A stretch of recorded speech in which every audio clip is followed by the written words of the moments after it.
Hi friends, welcome back to సరదాగా కాసేపు. ఈరోజు మన రెసిపీ వచ్చేసి మోదకాలండి. Home made sweet recipe. వినాయకునికి ఇష్టమైన ప్రసాదాల్లో ఈ మోదకాలు ఒకటి. ఇలా చేయండి, చాలా టేస్టీగా ఉంటాయి. అలాగే చాలా సింపుల్గా క్విక్గా చేసుకునే ప్రసాదాల్లో ఈ మోదకాలు ఒకటి. ఈ వినాయక చవితికి చక్కగా ఇంట్లోనే ఈజీగా ఇలాగ మనం మోదకాలను ప్రిపేర్ చేసి స్వామికి ప్రసాదంగా పెట్టేసేయచ్చు.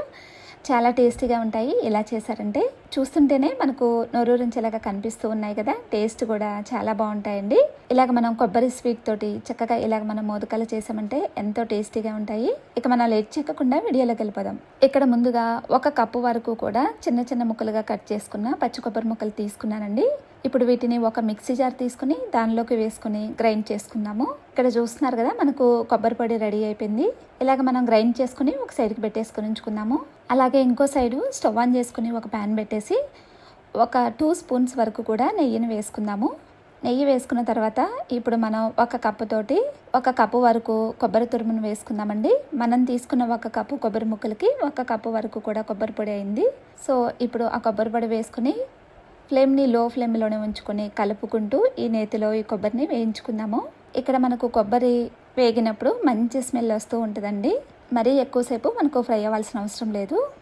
ఇక్కడ చూస్తున్నారు కదా, మనకు చక్కగా కొబ్బరి పొడి ఫ్రై అయిపోయింది. ఇక్కడ మంచి స్మెల్ వస్తూ ఉంది. అలాగే మనకు లైట్గా కలర్ కూడా చేంజ్ అయింది.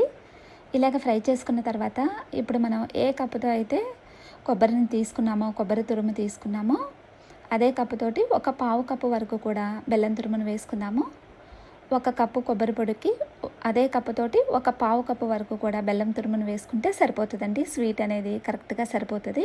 ఇలాగ వేసుకుని ఈ కొబ్బరి బెల్లాన్ని కూడా కలుపుకుంటూ చక్కగా వేయించుకుందాము. ఇక్కడ చూస్తున్నారు కదా, చక్కగా కొబ్బరి స్వీట్ రెడీ అయింది.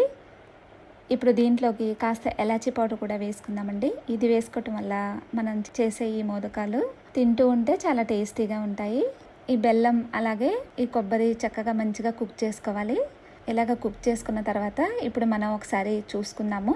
ఇక్కడ మనకు ముద్దులాగా వస్తే చక్కగా లడ్డు చేయడానికి కరెక్ట్గా ఉంటుందండి. ఇక్కడ చూస్తున్నారు కదా, ఇలాగ మనకు ముద్దులాగా వచ్చేసింది. సో ఇప్పుడు స్టవ్ ఆఫ్ వేసుకుని దీన్ని సైడ్కి పెట్టేసుకుని ఉంచుకుందాము. అలాగే ఇంకో సైడు స్టవ్ ఆన్ చేసుకుని ఒక గిన్నె పెట్టేసి ఒక 1 గ్లాసు బిగ్ సైజు ఒక 1 గ్లాస్ వరకు కూడా వాటర్ యాడ్ చేసుకుని దీంట్లోకి కాస్త బెల్లం తురుము అలాగే లైట్గా సాల్ట్ కూడా వేసుకొని ఒకసారి కలిపేసి ఈ బెల్లాన్ని కరిగించుకుందాము. ఇక్కడ చూస్తున్నారు కదా, బెల్లం కరిగిపోయింది.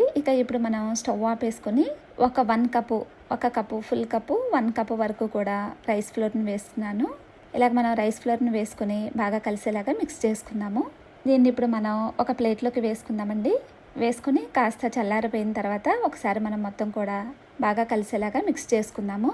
కాస్త మనం చేతులను తడిగా చేసుకుంటూ ఇలాగ కలుపుకుంటూ ఒకసారి కలిపేసుకుందాము. ఇలాగ కలిపేసుకున్న తర్వాత మనం పిండిని కొంచెం కొంచెంగా తీసుకుంటూ ఇలాగ కాస్త బిగ్ సైజ్ వాళ్ళలాగా చేసుకుని ఇంకో చేతికి వాటర్తో తడి చేసుకుని ఇలాగ మనం అప్పాల్లాగా చేసుకోవాలండి. కాస్త వెడల్పుగా చేసుకుందాము చేత్తో ప్రెస్ చేస్తూ. ఇక్కడ చూస్తున్నారు కదా, ఇలాగ మనం రెడీ చేసుకుని సైడ్కి పెట్టేసుకుని ఉంచుకుందాము. అలాగే ఇదే ప్రాసెస్లో మిగిలినవి కూడా 1 బై 1గా చేసుకుందాము. ఇలాగ మనం మోదకాలు తింటూ ఉన్నప్పుడు చప్పగా లేకోకుండా పిండి అనేది రైస్ ఫ్లోర్లోకి మనం కాస్త బెల్లం తురుము వేసుకున్నాం కదా, అలాగే సాల్ట్ కూడా వేసుకున్నాము. ఈ 2 వేసుకోవటం వల్ల టేస్ట్ బాగుంటాయండి. ఇలాగ చేసుకుని ఇప్పుడు మనం ఆల్రెడీ కొబ్బరి స్వీట్ రెడీ చేసుకున్నాం కదా, సో దీన్ని కాస్త గోరువెచ్చగా ఉంది. ఇప్పుడు దీన్ని ఒకసారి మనం చేతితోటి బాగా కలిసేలాగా మిక్స్ చేసుకుందాము. చిన్న చిన్న ఉండలుగా ఏమీ లేకుండా ఒకసారి మనం మొత్తం కూడా చేతితోటి బాగా కలిసేలాగా మిక్స్ చేసుకుని ఏ సైజులో కావాలంటే ఆ సైజులో చక్కగా మనం లడ్డూలాగా చుట్టేసుకోవటమే. ఇక్కడ చూస్తున్నారు కదా, ఇలాగ కొంచెం కొంచెంగా తీసుకుంటూ మనం లడ్డూని ప్రిపేర్ చేసుకోవాలి, కొబ్బరి లడ్డూని. ఇక్కడ చూస్తున్నారు కదా, ఇలాగ నేను లడ్డూని ప్రిపేర్ చేసుకుని సైడ్కి పెట్టేసుకున్నాను. ఇదే ప్రాసెస్లో లడ్డూలన్నీ కూడా మనం రెడీ చేసుకోవాలి.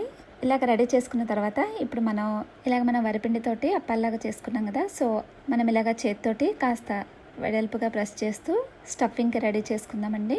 ఇలాగ కాస్త గుంటలాగా చేసుకుని మనం ప్రిపేర్ చేసిన లడ్డూని పెట్టేసుకుని ఈ పిండి మొత్తాన్ని కూడా క్లోజ్ చేసుకుందాము. ఇలాగా చేతితోటి ప్రెస్ చేస్తూ మనం ఇలాగా కవర్ చేసుకుందామండి కొబ్బరి లడ్డూను. ఇలాగ మొత్తం కూడా క్లోజ్ చేసుకుని ఇలాగ మనం మోదకం షేప్లోకి చేసుకోవాలండి.